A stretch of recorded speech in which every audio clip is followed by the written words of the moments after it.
bienvenue à ce journal. Les points qui dominent l'actualité, désormais la Cour supérieure des comptes et du contentieux administratif CSCCA se lave les mains dans le dossier Petro-Caribé.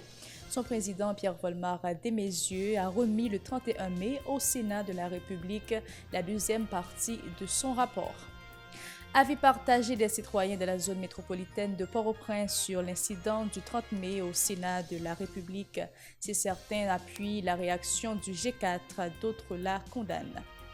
La chute vertigineuse de la gourde contribue à la misère abjecte qui s'installe dans le pays selon des résidents de la capitale qui dénoncent l'absence de mesures pour les soulager. Les étudiantes de l'École nationale d'infirmières de Port-au-Prince revendiquent la mise en place d'un comité de transition à la tête de l'institution pour mettre fin à leur débrayage. Dans l'international, des images de centaines de migrants traversant la frontière au Texas ont poussé Donald Trump à annoncer la mise en place de droits de douaniers sur les biens mexicains. Toujours à l'étranger, de nouvelles élections sont en vue en Israël du fait que Benjamin Netanyahou n'est pas parvenu à former un gouvernement de coalition. Restez branchés pour le développement de ce journal.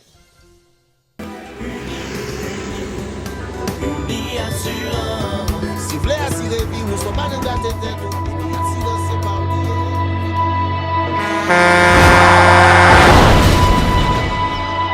En général, moun pa reme prend assurance. Yo considéré que son l'argent rejeté. Et pourtant, l'argent assurance te doué dans budget ou à côté l'argent caille avec l'argent manger. Li là pour les deux traverser un mauvais pas. Gardez tout à côté. Ou avec comment gros problème qu'on entre sur le monde sans attendre. Mandez Dieu pardon, ça arrive au tout. Une assurance dit ou précaution pas capon. Les mal arrivés, les faux amis flair saison a fait comme si on pas de jambe connaît. Une assurance après rétaver au pour dire continuer vivre la vie quitter ce course là dans main nous. Une assurance. Vivez en toute assurance. Merci de votre fidélité. Bienvenue au développement de ce journal. Le président de la Cour supérieure des comptes et du contentieux administratif CSCCA, Pierre Volmar Desmessieux, a remis le 31 mai la deuxième partie du rapport Petro-Caribé au président du Sénat de la République, Karl Murat-Cantave. Rien n'a encore filtré du document de 612 pages. Il vient compléter la première partie du rapport d'audit de la CSCCA soumis le 31 janvier dernier au Sénat de la République. Le président de la CSCCA, Pierre Volmar Desmessieux, s'est compté de déclarer que le rapport va à nouveau susciter des débats dans le pays. Ces propos recueillis par Edlen Vernal et David Mercius. Donc je dis, j'ai honneur pour me transmettre à président Cantave rapport 2 sous audit spécifique que résolution qui te prend dans le Sénat en date de 1er février 2018 qui était chargé de considérer des comptes, mission pour faire une vérification approfondie sous gestion fonds Petro-Caribé. Nous arrivons avec des promesses. Je dis 31 mai, nous, dans le bureau président Cantave là pour nous remettre le rapport 2. Le conseil là qui est représenté par vice-président, conseiller Ougazel Boisguené et moi-même, nous avons honneur pour nous remettre au rapport 2. Dans une brève déclaration, le président du Sénat, Karl Murat-Cantave, s'est félicité des travaux de la CSCCA. Il promet d'assurer le suivi du dossier sans donner de précision. Écoutons-le au micro d'Edlen Vernal et David Mercius. Président, moi, je remercie et félicite pour la promesse contenue pour qu'aucune chaîne travaille ça que l'on fait à travers compléter le rapport 1 que l'on travaille là. M'a dit que nous avons un premier rapport de pratiquement 294 pages, donc un rapport assez touffu de 612 pages, je dis, qui c'est tome 2, n'est-ce pas, rapport, qui est tome 1, ça est tome 2, et nous-mêmes de côté par nous dans le Sénat, nous allons transmettre le document n'est-ce pas, acquis de droit pour les suites nécessaires. Dans la première partie du document, les juges n'ont traité que 10% des 400 projets financés à l'aide du fonds Petro-Caribé. 6 gouvernements sont impliqués dans la gestion de ce fonds à partir de 2008. Selon les conseillers, les principes comptables de base n'ont pas été respectés dans l'utilisation de cet argent. Des contrats ont été passés gré à gré au détriment des lois sur les passations de marchés publics et la nature des travaux n'a pas été définie ainsi que les délais de livraison, dénoncent les enquêteurs de la CSCCA. La deuxième partie du rapport devait être transmise au Sénat depuis le mois d'avril dernier. La CSCCA avait justifié ce retard par le refus de certaines institutions publiques de coopérer dans le cadre de l'enquête.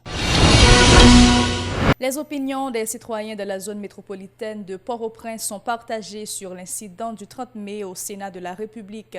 Certains compatriotes appuient les sénateurs de l'opposition qui ont saccagé les locaux de l'institution pour faire échec une fois de plus à la séance sur l'énoncé de politique générale. Pour d'autres, l'attitude des parlementaires rétractaires ne contribuera pas à renforcer l'image de l'institution. Écoutons leurs déclarations au micro de Mario Sylvain et Rigard Noël.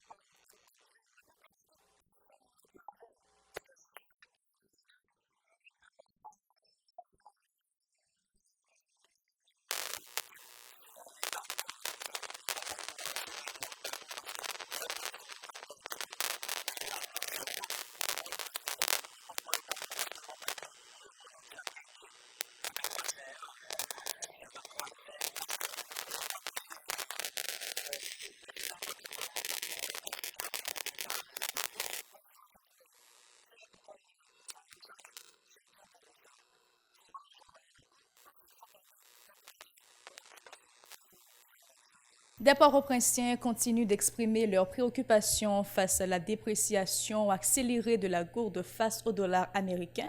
Ils ne sont pas rassurés par les récentes déclarations du gouverneur de la Banque de la République, Jean-Badin Dubois, annonçant des mesures pour arrêter l'hémorragie, dont une nouvelle injection en septembre prochain de 150 millions de dollars américains sur le marché. Cette situation contribue à la misère abjecte qui s'installe dans le pays, selon ces citoyens qui dénoncent l'absence de mesures pour les soulager. Écoutons leurs propos.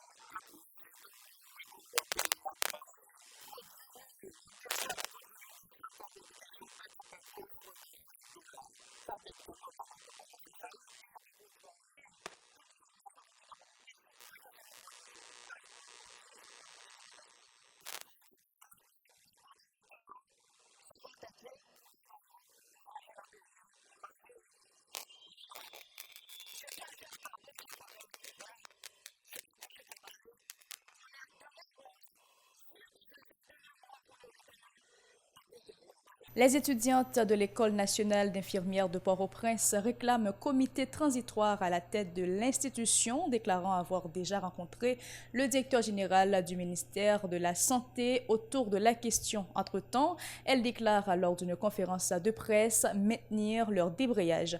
Écoutons Midji Paris et Murline Désir qui s'exprimèrent au nom de leurs camarades au micro de Nancy Constant et David Mercius. C'est un appel n'a laissé par toute instance qui concerne parce que nous-mêmes étudiants UNIP, nous voulons lancer un message ça pour nous dire que nous ne pas voulons perdre l'année.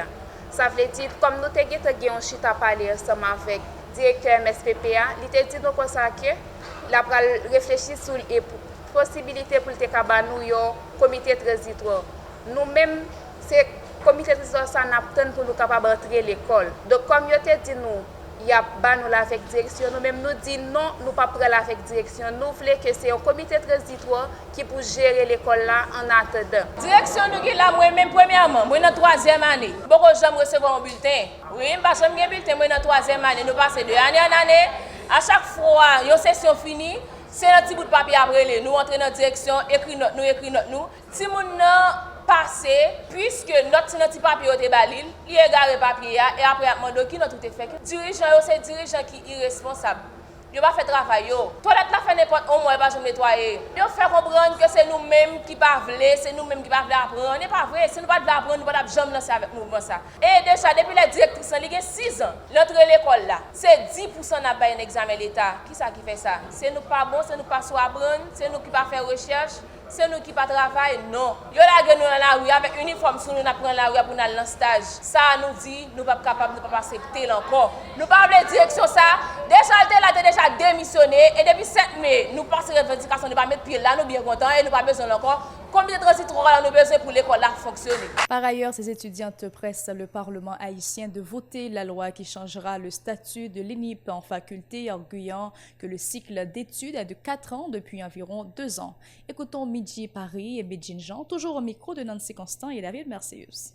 Donc nous connaissons actuellement la loi et Parlement li tête en bas là, mais ça n'a pas empêché que nous toujours après revendiquer pour dire nous ce qui est entité nous si c'est faculté nous si c'est l'école nous.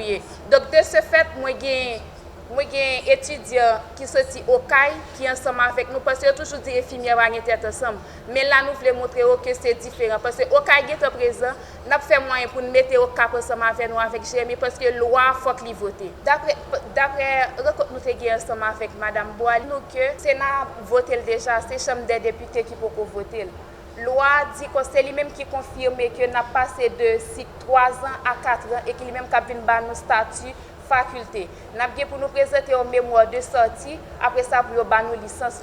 Nous-mêmes nous sortis dans l'école nationale d'infirmières des CAI, moi pas dit faculté parce que loi pour voter. Nous-mêmes nous avons un seul problème qui c'est loi ça. Tant que curriculum 4 ans li est appliqué, il y a 2 promotions qui sortent déjà, il y a une promotion 2013-2017, promotion 2014-2018 qui déjà dehors, moi-même moi dans 4e année déjà, qui donc nous-mêmes qui sommes étudiants toujours, nous pas aimer tomber dans même ça 2 promotions qui sortent déjà pour nous avoir même problème ça yo. Je vous invite à présent à rester branchés pour l'actualité internationale.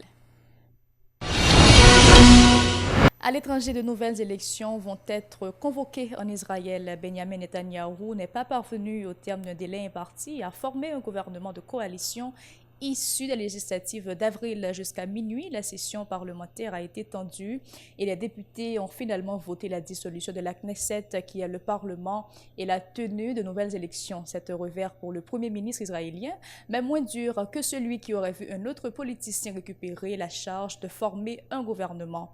Netanyahou, qui risque une inculpation prochaine pour corruption, est accusé par ses opposants politiques de ne se soucier que de sa survie politique, même après 10 ans au pouvoir, et ne continuer à vouloir faire voter des lois destinées à le protéger des poursuites.